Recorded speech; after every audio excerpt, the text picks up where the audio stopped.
ढोल गवार शूद्र पशु नारी सकल ताड़ना के अधिकारी दुआ है रामचरितमानस का। लेकिन आप बोलने दीजिए ना पहले। हाँ, मैं आपको एक्सप्लेन कर रहा हूँ ना सारी चीज़। देखिए, ये जो है ना, इसका मतलब क्या है वो तुलसीदास ही बता सकते हैं। लेकिन अगर आप आँख बंद करके किसी चीज़ के मीनिंग को समझे बगैर, अगर उनकी पंक्तियों का मतलब ही नहीं समझ।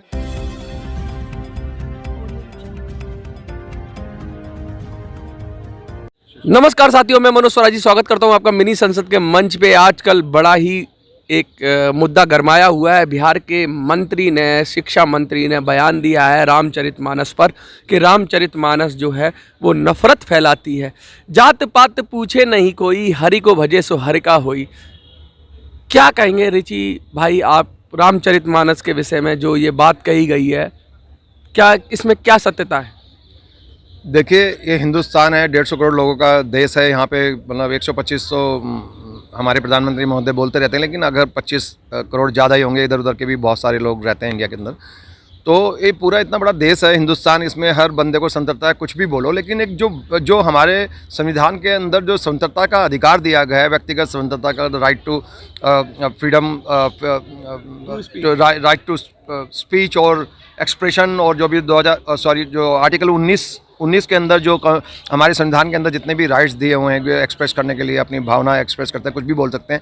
लेकिन उसके अंदर कुछ लिमिटेशन भी हैं कि आप कुछ भी नहीं मतलब गलत नहीं बोल सकते। आप कुछ भी किसी भी खिलाफ गलत बोल दो, या किसी भी धर्म के खिलाफ कुछ बोल दो। उसमें एक कंट्रोल भी दिया हुआ है कि आप एक लिमिट में बोलेंगे, वहाँ तक आप बोल सकते हो, जहाँ तक कि दूसरे के अधिकार को आप इन्फ्रिंज ना कर दो, दूसरे के अधिकार को वायलेट ना कर दो। ढोल गवार शूद्र पशु नारी सकल ताड़ना के अधिकारी दुआ है रामचरितमानस का।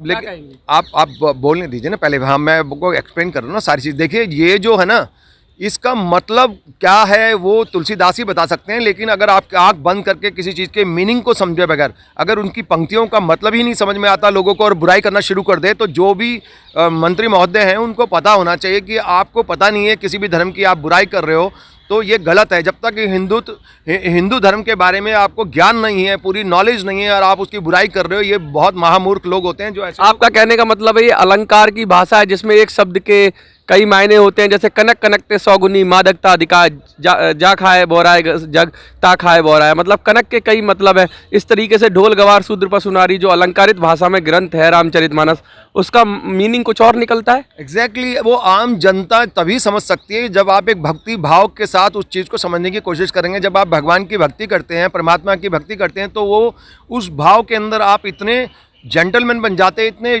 मतलब गंदगी से और नेगेटिविटी से बिल्कुल हट जाते हैं। आप नेगेटिव सोच ही नहीं सकते। जब परमात्मा की भक्ति करते हैं तो आप उसका मतलब दूसरा समझ में आएगा आपको। और रही बात, आप ये जो कुछ लिखा हुआ है इसके अंदर, उसका कोई सांकेतिक या फिर जो आप कह रहे हैं कि उसका मीनिंग कुछ और हो सकता है। ये नहीं हो सकता कि आप वो तुलसीदास ही ऐसा कह दे, और किसने वो किस संदर्भ में कहा है उनको तुलसीदास ही बता सकते थे, या फिर उसको ढंग से इंटरप्रिटेशन उसका जो एक्सपर्ट लोग जो रामचरितमानस को जो एक्सपर्ट बोलते हैं, वो क्या कभी कहें कि ये इसका ये मतलब है? उन्होंने एक्सपर्ट ने कभी नहीं कहा। इससे पहले जो लोगों ने व्याख्या की है उसके अनुसार, जैसे उसी पे हम तय करते हैं।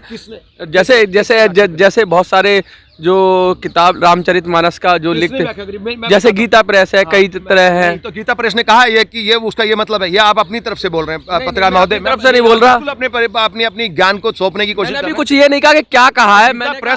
गीता प्रेस को बदनाम मत कीजिए। गीता प्रेस बहुत, मैंने अभी कुछ नहीं कहा। आप मेरा शब्द सुनिए, सेंटेंस सुनिए पहले। मैंने कहा बहुत लोगों ने व्याख्या की है, मैंने क्या की है ये नहीं बताया। अभी माइक की तरफ लाइए ना, मैं बताता हूँ व्याख्या का मतलब क्या होता है। कि जैसे हमारे धर्म के अंदर जो हमारी संस्कृति है, वैदिक संस्कृति है, जो हमारे वैदिक संस्कृति में वेदों के अंदर ये कहा गया है कि जो वर्गीकरण करा गया था सोसाइटी का, वो कर्म के आधार पे करा गया था, ना कि जन्म के आधार पे करा गया था। लेकिन उसको भी रॉन्ग इंटरप्रिटेशन करके, गलत उसकी परिभाषा करके लोगों को ये बताया गया है कि ये अलग अलग वर्ण हैं, ब्राह्मण अलग है, ये अलग है, वो अलग है, सारा कुछ कर दिया। फिर गीता में भी भगवान कृष्ण ने यही कहा, तो लोग इसका भी गलत कि भैया कर्म की प्रधानता नहीं। भगवान कृष्ण ने गीता में भी कहा कि जो ब्राह्मण है मेरी जीवा पे है, मेरे हृदय में है, और शूद्र मेरे पैरों में है। लेकिन उनका मतलब क्या था वो अब वेदों को समझ में आएगा तो पता लगेगा कि वेदों और गीता में समानता है, और वो सही बात कर रहे हैं। वो क्यों कर रहे हैं कि वो वेद कहते हैं कि ये जो वर्गीकरण जन्म के आधार पे नहीं है,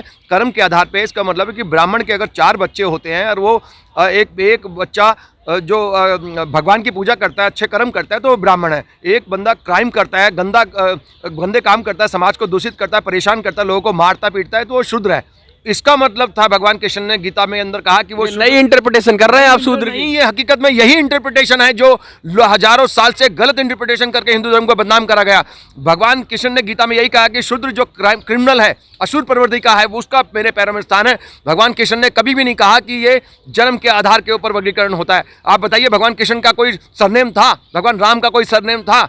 कितने भी ऋषि मुनि हजारों साल से हुए हैं हमारे धर्म के अंदर, किसी का कोई सरनेम नहीं था, कोई जात पात था ही नहीं हिंदू धर्म के अंदर। जात पात तो बाकी लोगों ने अपने हिसाब से इंटरप्रिटेशन कर करके उसको कि अपनी सत्ता चलती रहे, इसलिए इंटरप्रिटेशन कर करके नकली जात पात बना दिया। नकली भारत की तो संविधान भी जात पात की बातें करता है, क्योंकि वो जात पात के अनुसार ही, जिसे क्लास बोल दिया गया है अब संविधान में कि क्लास के अनुसार वर्गीकरण है और उसके अनुसार बहुत सारी व्यवस्था है।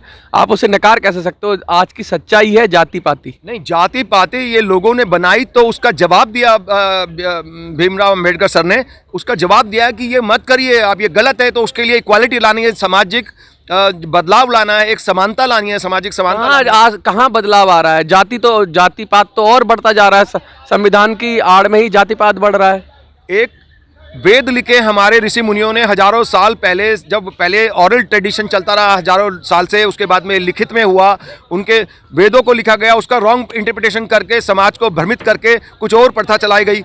और उसके बाद में कॉन्स्टिट्यूशन में भी यही कहा, डॉक्टर भीमराव अम्बेडकर सर ने कुछ और कहा, उसका भी गलत इंटरप्रिटेशन करके जनता अपने हिसाब से करती रहती है। जो कॉन्स्टिट्यूशन का इंटरप्रिटेशन जज करते हैं, जनता नहीं करती। जनता भी तो करती है, क्योंकि जो असमानता की हरकत करती है ना, जो एक दूसरे को बुरा कहते हैं या असमानता की बात करते हैं या नफरत करते हैं, वो जनता करती है, कोर्ट नहीं करता है। कोर्ट तो समानता की बात करता है कि इक्वालिटी होनी चाहिए सबके लिए बराबर सम्मान होना चाहिए। जनता ही गलत है क्या देश की? जनता ही तो गड़बड़ है, तभी तो ये गंदे जनता गलत नहीं है, भोली भाली है, उसको इंटरप्रिटेशन करा जा सकता है, उसको तोड़ मरोड़ा जा सकता है। समझदार नहीं है जनता। जनता को पढ़ने देंगे तब ना। सरकारें क्या करती हैं? मोदी जी ने शुरू के अंदर रीड इंडिया लाया था, रीड इंडिया कॉन्सेप्ट कहाँ गया? रीड इंडिया हमने 1000 बार पूछ लिया मोदी जी से, मोदी जी रीड इंडिया कहाँ गया? तो उनके मंत्रियों ने कहा होगा, नेताओं ने आपस के अंदर, कि भैया इस जनता को पढ़ा लिया ना आपने, पढ़ा लिया तो ये अपना हक मांगेगी, रोड पे आएगी, आप शासन नहीं कर पाओगे, इसलिए इनको अनपढ़ रहने तो इनको मैनिपुलेट कर पाओगे ढंग से। मोदी जी कहते हैं कि बेटी पढ़ाओ बेटी पढ़ाओ बेटी बचाओ। कैसे रीड इंडिया कॉन्सेप्ट कहाँ गया आपका? रीड इंडिया कॉन्सेप्ट, आपने स्किल इंडिया की बात करी, आपने रीड इंडिया की बात करी, कहाँ चला गया रीड इंडिया? गायब। हमने इतने दिन से बोला, इतनी बार रिक्वेस्ट करा कि प्रधानमंत्री महोदय एजुकेशन पे ध्यान दीजिए,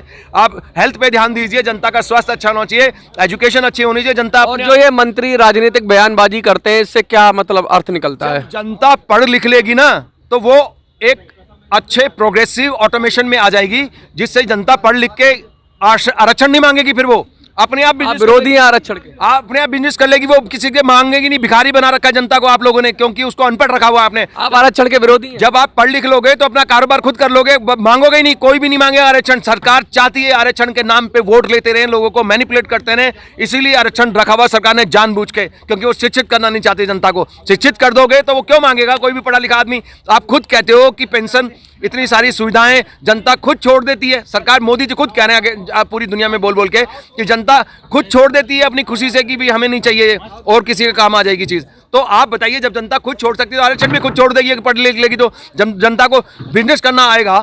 और उसको सरकार अगर सही कम से कम इंटरेस्ट रेट के ऊपर अगर उसको लोन मुहैया कराएगी तो जनता खुद बिजनेस कर लेगी। जो बिहार के मंत्री का मुझे लगता है बात भटक गई। आदमी जब 10-20 लोगों को रोजगार दे पाएगा, उसको लोन मिल जाएगा, अच्छा काम कर पाएगा तो 10-20 लोगों को रोजगार दे देगा, वो खुद क्यों भीख मांगता रहेगा काम? जो बिहार के मंत्री ने बयान कहा, उस क्या कह, राजनेताओं को बचना चाहिए ऐसे बयान? राजनेता के अंदर हकीकत में यही गड़बड़ है कि अब जो शिक्षित नहीं है, जब जनता भी शिक्षित नहीं है, ना ये सरकार के अंदर जो मंत्री हैं ये पूरी तरह शिक्षित है, इनके अंदर इनकी समझ की कमी है, ये नॉलेज नहीं है इन लोगों को। अनपढ़ लोगों को किसी भी सरकार में, कहीं किसी भी स्टेट में देखोगे, ज्यादातर राजनेताओं को अनपढ़ लोगों को बना देते हैं, उनको समझ ही नहीं होती, जो मर्जी बोलते हैं। आप देखिए ना, सभी सरकार के, चाहे बीजेपी में हो, कांग्रेस में हो, जो मूर्ख किस्म के मंत्री हैं, नेता हैं, कुछ भी बोल देते हैं, किसी की भी धर्म को आहत कर देते हैं, किसी की जाति के लिए बोल देंगे, किसी के धर्म के लिए बोल देंगे, किसी को नहीं बगसते वो लोग। तो आप देख लीजिए कैसा सिस्टम है। ये लोग ऐसे लोगों का एक पूरा नैरेटिव है, एक पूरा का पूरा सिस्टम क्रिएट करा हुआ है, एक पैटर्न